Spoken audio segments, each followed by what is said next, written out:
What's up, Digidestins? This is Kyle D, better known as RideMyAvatar, and today we're going to be going over a deck list for the new advanced deck for Terriermon and Lopmon. I'm kind of double typhooning. I love the deck. I think it's, at the end of the day, at the heart and soul of the deck, it wants to be a control deck. Yes, you can use the alliance stuff to make it hyper aggressive, but at the end of the day, it really wants to just control the board, stop your opponent from doing things, and then win through that. It's a very much power play, and I'm excited to see what I can do with it. So let's get into the video and talk about it. So guys, let's get into the Digitama first. We have none other than the new Gummymon. So when attacking, if you have a green tamer, draw a card. The fact that you're allowed to draw a card when having a tamer definitely introduces more green hybrid shenanigans as supported, but I feel like this deck, you want to have this because you're not going to be using Alliance as often with this list. So Gummymon is definitely needed more. Then we have one Kokomon. So this card is basically when an effect suspends one of your Digimon, draw a card. Since we don't have a lot of those effects, we're just going to be doing this. I think this is very vital. Kokomon is really useful, so I'm excited. Then let's get into the rookies. The fact that we have 4 EX for Terriermon is because of its reveal. The top 4 cards of your deck, add 1 green, 2-color green Digimon, I think. Yeah, 2-color green Digimon and a tamer with Henry in its name among them to your hand. Place the rest at the bottom of the deck in any order. And then it does when you suspend a Digimon for an alliance. In this skill, you may Digivolve this Digimon into a 2-color Digimon in your hand, paying its Digi-Evolution cost, but when it would Digivolve by this effect, reduce it by 2. So the Inheritable's good. I just think that we're not going to be using the Inheritable line. It's the searching feature, especially because we have enough Henrys now that we want to have this, so I'm excited to see what we can do with that. Then we do have 3 of this Terriermon. This is the new one from the starter deck. This one says, Digivolves on top of Gummymon for 0 cost, but main, you may play 1 Green Tamer or 1 level 3 Digimon card from your hand that is named Lopmon for a reduced cost of 2, so it comes in for 1. So it's not a bad trade-off. It's a reducer. But your turn, when this Digimon is suspended, it gets plus... All turns, not your turn. All turns, while the Digimon is suspended, it gets plus 1,000 DP. I think having that extra DP boost, really nice. We want to have that. And I think 3 is fine. You can definitely go to 4, but you need room for the other little guys. Lopmon. Lopmon's just another 2-card searcher. That's all it's going to be in here. Check the top 4. Add 1 card with 2-color green. And a tamer with Susie, but we will not be having Susie. The Alliance is the same skill as Terriermon from the Alliance set, but I think just having this is pretty solid. Then we do have Lopmon. Lopmon is just main effect. You basically give Alliance to a Digimon, so this is where you're going to get your pressure from. I don't see it as a necessity. I think the deck needs a little bit more searching and stuff like that, but the Inheritable gives 1,000 DP if this Digimon is suspended. It's pretty solid, but Lopmon's just in here for that, give Alliance, and then apply more pressure. Then, let's get into the champions. First off, we are playing only 4 Gargomon. I am not playing anything more than this ratio, I think, because this is pretty solid. Your turn, when this Digimon becomes suspended, one of your Digimon gains jamming for the turn. I love the fact that we can swing in with jamming. The fact that you can go on top of Lopmon and Terriermon for Digi-Evolution, really solid. And then while this Digimon is suspended, gain 1,000 DP. I think that's really good for this deck. I think, but we're only going to be using this because I think the core of the deck, you want to have as much Rapidmons in the deck as physically possible. I think having the word Rapidmon really does help out. And that's really solid here. So that is only for 1 play in general. So that's kind of why it's in here. Then we do have none other than our good friend RapidMon. So this Digivolves on top of a Terriermon for 3. This is the new one. And then all turns, when this Digimon becomes suspended, one of your opponent's Digimon and all your opponent's security Digimon get minus 4,000 DP until the end of turn. So he's good for his blocker and his armor purge ability. So he kind of makes himself sticky. And then all turns, when this Digimon becomes suspended, it gets plus 1,000. While this Digimon is suspended, it gets 1,000 DP. So just more DP thresholds. I think RapidMon's pretty solid here. And then we do play BT8 RapidMon. So it's just Armor Purge, Digivolve for top of 3 of a Terriermon. But when Digivolving, you know the drill here. Suspend one of your opponent's Digimon for each Tamer you have in play. And then up to 3 of your opponent's Digimon gets minus 5,000 DP. So being able to board control is really solid. I think RapidMon at 3 is really good. The only thing I'm going to be very much watchful eye is I think this RapidMon comes out if we get RapidMon X, because I don't know if this one's just better yet. I have yet to find out, but the fact that it's Armor Purge and it's a blocker is really vital. But I think just being the 2 color we need, I don't know if we'll see the X antibody next set, but main set probably we might.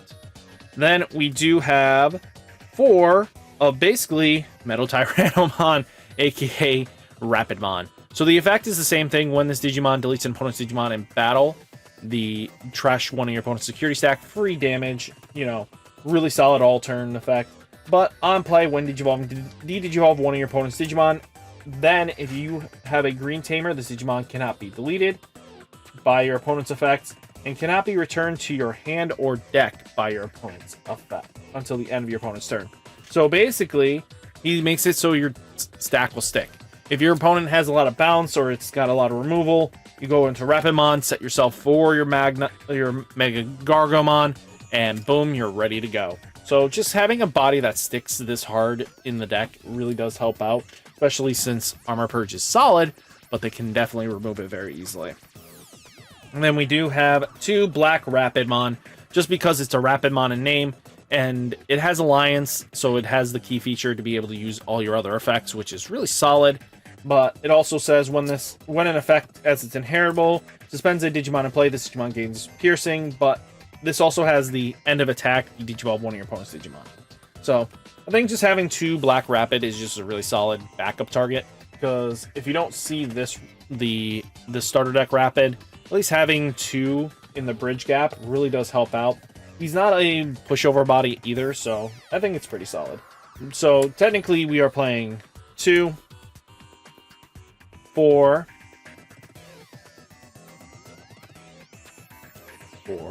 6, 7, 8, 9, 10 RapidMon targets in this deck. So we definitely want 10. I feel like 10's enough, because you should see at least the bridge gap in the champions and the bridge gap in the ultimates. So I think seeing this is pretty good. I think we really like this.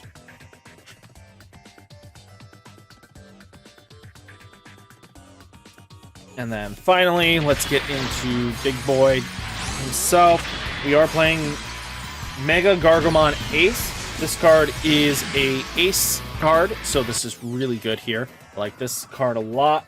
So this has blocker and reboot, but when Digivolving, suspend 2 of your opponent's Digimon, and then 2 of your opponent's suspended Digimon and or Tamer. By the way, it's both Tamer and Digimon, sorry. That then 2 of them cannot unsuspend or Digi-Evolution until the end of your opponent's turn. So basically, you lock them out from being able to climb up and set up, so you can kind of just stop them from going off. But when Digivolve and end of attack, unsuspend this Digimon. So once per turn. So basically, if your Digimon is rested, you can Digivolve, boom. For Blast Evolution, set up a blocker. You might lose 1 security, but being able to prevent them from unsuspending and shut down Tamers, really solid. I think MegaGargo Ace is really good. Main reason why you play the deck. Just because of the control aspect this gives. I think I really like the control aspect. Then we do play, I was on debate, but we do play 2 black MegaGargomon. So you could play the other ones, but to me, I feel like this is the best one we have until we get something newer. So, paired to Ace, I think this is really solid. End of your turn until the end of your opponent's turn, 2 of your Digimon with green and or black Digimon gain blocker and reboot. So, basically, sets yourself up, get your board out of swinging range, so if you have like a champion or a rookie already suspended, boom, you can bring them back into play and get all set up. And then all turns, when another Digimon becomes suspended, you may unsuspend this Digimon. So this just allows for a multitude of blocking. As long as they're not being able to stun you, this is pretty solid, actually. Now let's get into the Tamers. I think this is a really... Why are you not playing this at a full playset? Henry Wong. So Henry here is basically what Takato got for, them. So that we should be seeing Rika, and we'll see everybody that kind of just jogresses with their Digimon. Not jogress. Matrix Evolution, their Digimon Fusion part here. So basically, start of your main phase, if your opponent has a Digimon, gain a memory. So solid extender, but main by placing one tamer by placing this tamer in one Gargomon and Rapidmon from your trash as a bottom Digivolution card of your Terriermon.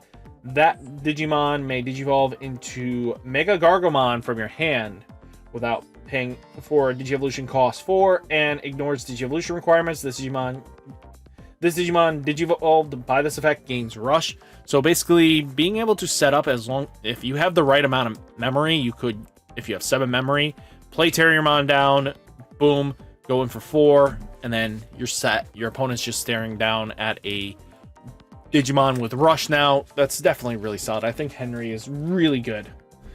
We are playing 2 Willis just because it's on theme. And on play, you may hatch one Digi-Egg into an empty space in your breeding area, especially if you don't have a lot going on. You just promote it up. Playing Willis down, and then just setting yourself up just to hatch, and then Digivolve up and raising just to get yourself going. I think really solid. We have a way of searching it just a little bit, but when one of your Digimon Digivolves into a Digimon with Gargomon in its name or Rapidmon in its name, by suspending this tamer, you can reduce the Digivolution cost by 1. I think we don't want to hyper rely on Willis, but because he's not extremely searchable, he's sort of searchable. But the fact that he can hatch a Digi-Egg really in the breeding area can really help out tick up the clock. Then we do play 2 of the Henrys. You could play Mimi in this slot, but I think just because Henry's searchable. So start of your turn, if you have 2 or less memory, set your memory to 3. He's your mem setter. Then, your turn, when an attack with a Digimon with Gargomon or Rapidmon in its name, you may suspend this tamer, suspend one of your opponent's Digimon. So, just setting yourself up and really getting useful stuff. I mean, with Golden Rappa, this Henry could just come down, be on board. You swing in with a Gargomon or something like that, or a Rapidmon, and you have another Digimon on the field. You could easily Digivolve into Golden, minus the 5s, and kill off any champions on board, or less. So I think really solid Henry definitely enables combos and trades that you really want to have. I think really solid, especially if he's your only tamer on board. And then we do play 3 agility training just for the reveal the top 2 cards your deck, add 1 green card among them to your hand, and then delay is when one of your Digimon would Digivolve, you can basically pop this card, reduce the Digivolution box by 2. I think it's really solid. I think we really need the search ability, and the reduced cost by 2 can lead to being that Golden Rappa be, 1 cost or anything like that. So we really want to see that. Agility training is really solid. Then we do have 3 double Typhoons. This card is basically reveal the top 3 cards, add 1 Digimon card and 1 green tamer among them to your hand, place the rest at the bottom of the deck in any order. So, and then place this card in the battle area. Then you may play 1 Terrier or Lotmon from your hand without paying its cost. So this is where you kind of get your free board real estate. And then suspend 2 of your opponent's Digimon, then place this card into the battle area. I really like that. Double Typhoon, really solid, I think. We don't sleep on this. This is just really solid. But definitely, if you see it in hidden security, it can benefit you. And then finally, we do play 1 hidden potential discover because especially with Rapidmon. I mean, MegaGargo Ace with Rapidmon, you could basically just go, oh, we're going to go Rapidmon, Golden Rapid Boy, and then MegaGargo Ace right here. Boom. Now your opponent has to answer him. Basically, for the cost of what you're doing, you basically use Hidden Potential Discover, spend the Digimon that you're going to, the Rapidmon, then boom, Digivolve up into it for free. I think it's a great, solid comeback play, especially late game, and I think that's pretty solid. I think we like MegaGargomon Ace a lot. So, definitely, this is kind of the deck for you if you want to control the board a little bit uniquely, not the same way, but let's get a full view of what the deck is going to look like. So let me know what changes you would want to make for this deck. I think that's really where we want to go with it, is that we want to know how you're going to change it up, what you guys are thinking about. I know that the Gargomon is really a niche situation, but hey, you know, you never know. I think not relying on Henry is like the biggest thing. I like not relying on an end game where it should be just a win more card at certain points, but I think all in all, the deck has a lot of potential. But do I think this deck can handle what the meta is right now in JP? Probably not. And the only reason why I say that is if the Mill Boy is like the MVP of the format, we have a lot to be afraid of. To be honest with you. So, stuff like that is going to be vitally important just to keep an eye on. But I think all in all, the list is really solid. It's got everything. It's hitting the right notes. I think there's maybe small changes here and there we need to make. But I think all in all, great list. What do you guys think? Let me know down in the comments. Hopefully you guys stay safe, stay healthy, and I'll catch you next one. Peace!